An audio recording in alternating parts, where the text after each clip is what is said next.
Hello అందరికీ నమస్కారం. నా పేరు లక్ష్మీ సింధూర. ఏవం అస్తు ఛానల్కి స్వాగతం. ఈ ఛానల్లో మీరు శ్లోకాలు మరియు వాటి అర్థాలను తెలుసుకోవచ్చు.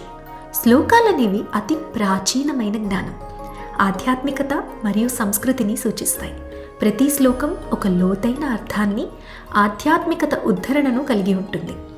ఈ ఛానల్లో నేను ప్రతి శ్లోకాన్ని చెప్తూ దాని అర్థం, సందర్భం మరియు ఉపయోగాన్ని వివరించబోతున్నాను. ఈ ప్రయాణంలో మీరు భాగస్వామ్యంగా ఉంటారా? అయితే సబ్స్క్రైబ్ చేయడం మర్చిపోకండి. మీకు ఇష్టమైన శ్లోకాలను, వాటి అర్థాలను ఖచ్చితంగా తెలుసుకుందాం. మరి ఈరోజు వీడియో స్టార్ట్ చేసేద్దాం. హలో అందరికీ, నా పేరు Lakshmi Sindhura. Welcome back to Evamasthu. ఈరోజు మనం 2వ నవగ్రహం అయినటువంటి చంద్రుడి గురించి శ్లోకాన్ని తెలుసుకుందాం. శ్లోకం ఏంటంటే, దధి శంఖ తుషారంభం క్షీరో ధార్ణవ సంభవం నమామి శశినం సోమం శంభోర్ మకుటభూషణం. దీని అర్థం ఏంటంటే, దధి శంఖ తుషారంభం.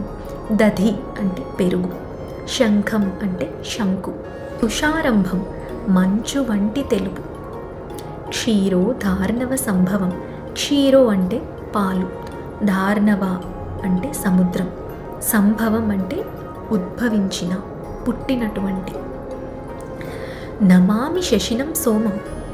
నమామి నేను పూజిస్తున్నాను, శశినం చంద్రుడు, సోమం చంద్రుడు, శంభోర్ మకుటభూషణం.